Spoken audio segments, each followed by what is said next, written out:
welcome back. It's Chapter 5 of FE12 ZPG Hard 3. I'm gonna fast forward through the preparations. There's nothing noteworthy. Aaron's gonna be a paladin here. There's one turn later on where I need to use the Devil Sword. And I'm bringing Julian, our thief, to recruit a new character.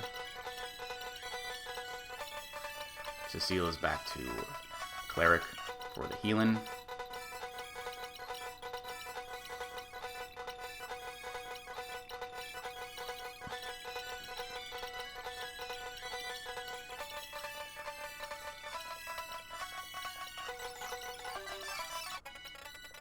I also need to forge an enormous new iron axe with might, hit, and crit, and of course this is named Hector.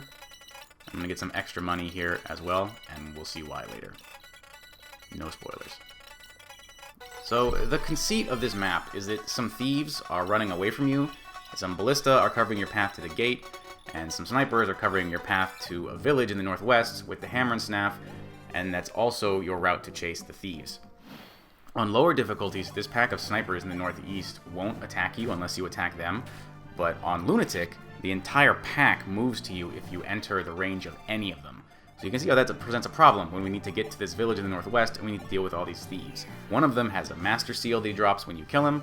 We need to talk to one of them with Julian to recruit them, so it's a big problem. Pala has just done what I call popping the bubble, where that armor knight won't attack you on the edge of his range, so it's difficult to pull them without being killed by the ballista on enemy phase, but killing one of them and then rescuing Pala makes these moron armor knights walk right up to your army outside the range of the ballista. So that's popping the bubble, breaking the seal, some kind of imagery like that. We're of course getting Pala healed up because she's got a lot more work to do in this chapter. Sirius is getting ready for a long-range journey, while Sita and Aaron are set up to counter two of the mages on enemy phase with javelins.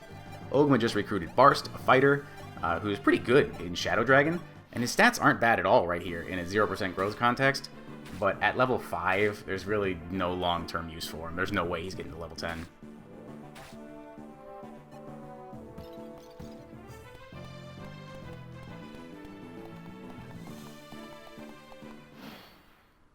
So, continuing on my quest to get Lind to level 10, we're going to feed her one of these mages. I mean, this is getting pretty familiar, right? Where on turn 1, you've got some crap running at you that you have to set up to wall off, spread around your aggro properly, and then deal with the rest of the map after you deal with the opening turns. That's what a lot of these maps are looking like. So we're getting these men's passed around.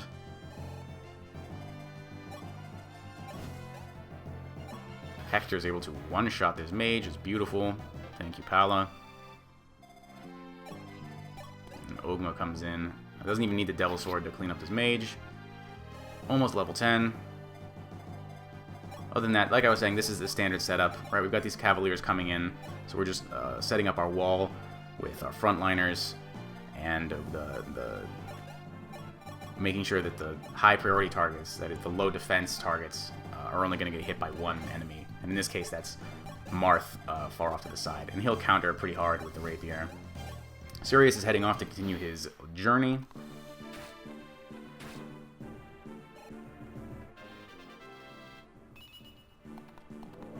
It's Marth and Ogma, but yeah, they both counter pretty hard. It might be tempting to think if Ogma had the Devil Sword there, he would have countered even harder, but it actually would have been too hard, and the Bishop in the northeast would have used a physic use on that Cavalier. Speaking of which, back on turn 1, when Sita doubled a mage on enemy phase with the Javelin, that is actually up to stat RNG if that mage is low enough to get physicked.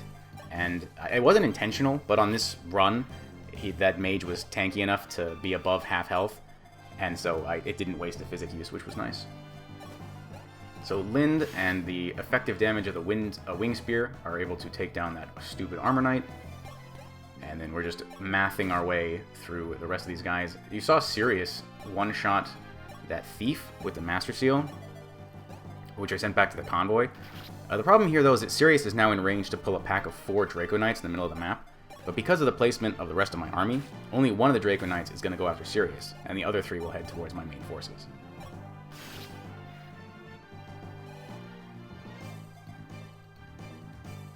Unfortunately, they're far enough away that I don't have to deal with them on this turn.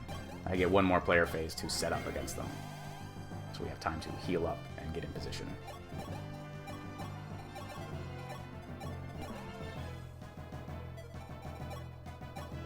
I may have overused Mend here for the sake of getting experience,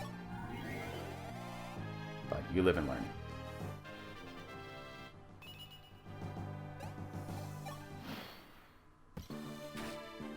Thankfully, Lind is able to survive that hit. Gets a chunky counter. Now, see, I thought I was really smart for this setup because it gets the Bishop to heal that Armor Knight instead of the Draco Knight, because that Draco Knight is in physic range. And if that Armor Knight weren't chunked, he would have healed the Draco Knight. But it actually doesn't matter, because if I kill that Draco Knight on player phase right now with Sirius, one of the other Draco Knights is in range to come and kill Sirius on enemy phase. So that's out, unfortunately. The Sirius does move here to block the Thief's path to the village and heals up. And this is going to cause Rickard, the recruitable thief, to turn around and head back to our army, while the other thief is just going to suicide right into Sirius. I obviously wasn't planning for Sita to miss here, but you play the cards that you're dealt, I suppose.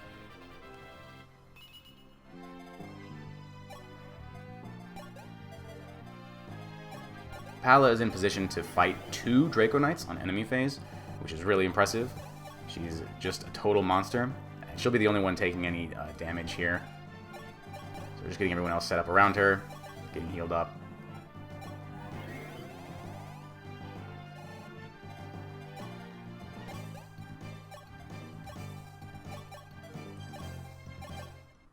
So I went ahead and promoted Bogma here. His stats are pretty good compared to the rest of the army, and he's got access to a suite of classes that I don't have yet, like General, Berserker, Warrior, and Horseman, which I think will probably be valuable in some sort of way. And Hero is my favorite class, so fuck it.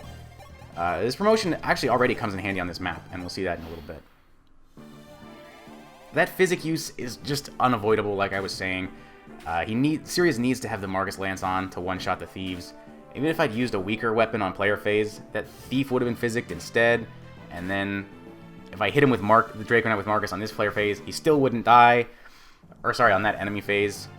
So it's all just a mess.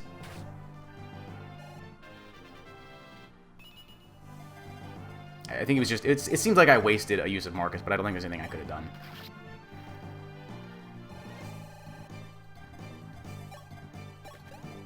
Anyway, because of Pala's great work with Hector, we set up these Draco Knights as free kills, free ton of experience for whoever we want.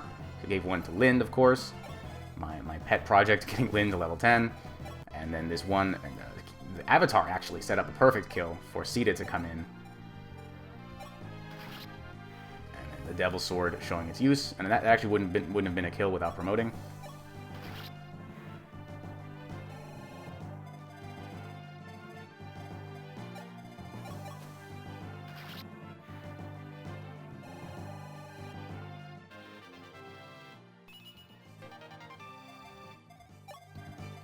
Julian's getting in position to recruit Rickard next turn, while making sure we're not pulling the snipers, of course.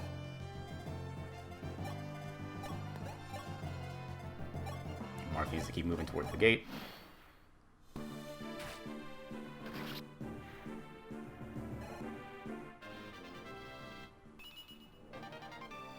You can see, so Rickard has changed direction there, because Sirius blocked off his path. And I apologize for that little bump in the video. I had to come back and re-record this the next day because I realized I could get the physics staff. But anyway, Pala's heading into boss killing position and gets the Taurus shard from Sirius. Let me go ahead and recruit Rickard here. Trade off the VIP card.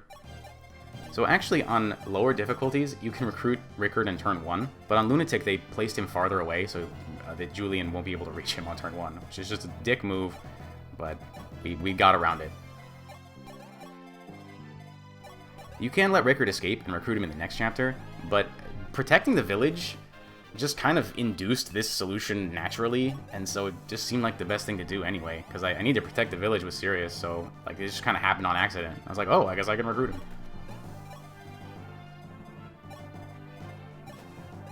Everyone else is getting ready to assault the castle on the next turn.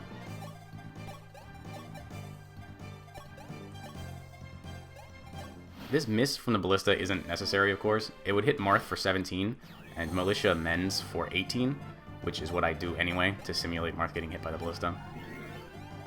Now, I really didn't want to grind for Pala's crit on the boss and then lose that attempt to a Devil Sword recoil, so I went ahead and, yeah, see, I said, no, I'm not going to save here. I'm going to go for the Devil Sword now, so I don't have to worry about it later.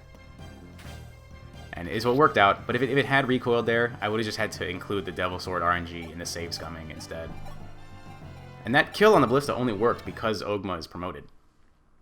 There may have been another way to deal with that situation, but I like this solution a lot. It feels really good. Unsurprisingly, our boss kill is a Pala crit with Hector. She also could have one-rounded by doubling with the Marcus Lance, but I'd rather just, you know, save scum for the crit rather than lose 2 Marcus uses, because it's running really low already.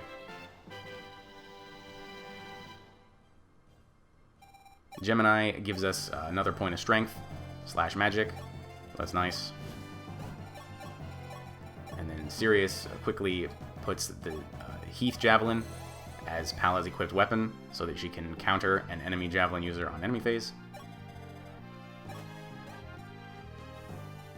Everybody else is just getting in position. Aaron finally going to use the Devil Sword here. But up until this point, whether he was Paladin or Draco Knight would make no difference.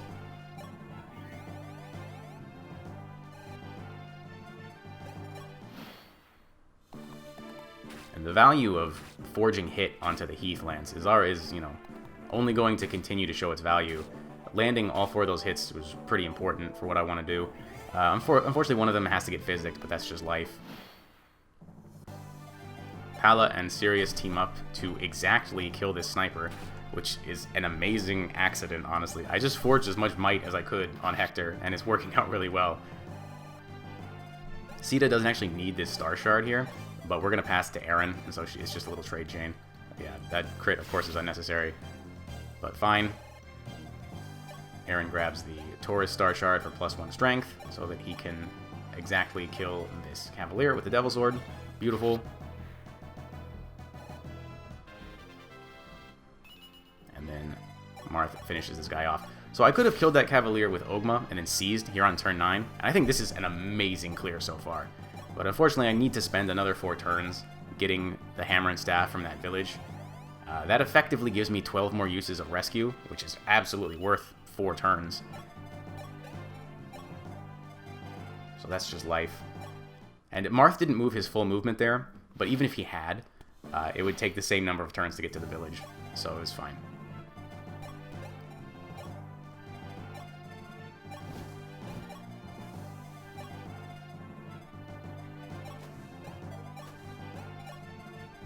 Aaron finally visits the secret shop, and we buy ourselves a Master Seal. I don't have a plan for that right now, but I'll probably use it somewhere. And I mean, that's really cheap. 2,500 for a promotion item is insane. I can't pass that up. My goal for the clerics in this chapter is to get Militia to level 10 and Cecile to C-rank staves, so I can stop worrying about like grinding them and just deploy them when I actually want to. So just based on how those snipers work that I was talking about, you can tell immediately that if you want that physics staff, the bishop drops when you kill him.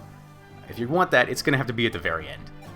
Right? There's no way you can finish the chapter, or, you know, do the meat of the chapter with those snipers chasing you down.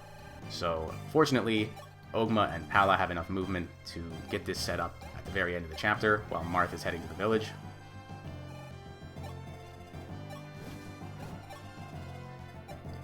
Ogma can survive against the snipers here, and they'll chase him south, allowing Pala to sneak in from behind.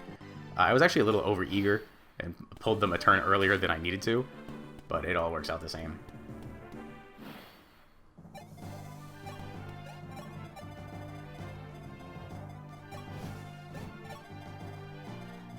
Now Pala can sneak right in behind them. Even with her 10 movement, there's no way for her to, you would like to, on the last turn, have Pala at max range and then fly in and kill the bishop, but it's too far away. You would have to be on the sniper's original range for her to be in range of the bishop. So you do need to pull them south a little bit. But that's what Ogma does perfectly, no problem. And there I was just double checking that Marth was in range of the village, because I was scared for a second.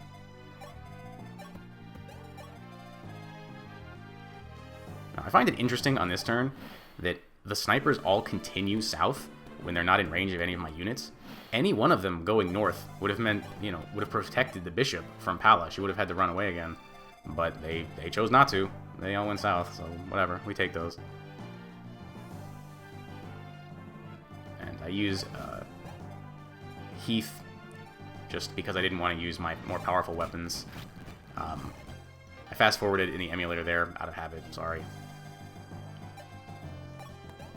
And then just making sure everyone's out of range of these snipers, just barely.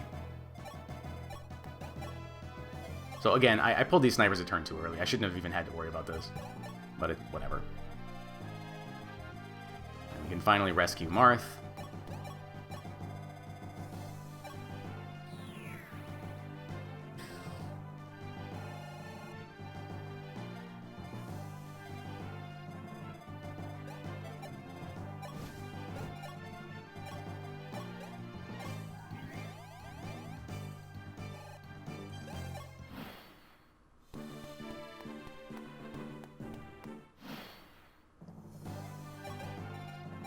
At long last, we can repair the rescue staff with our new Hammerne staff.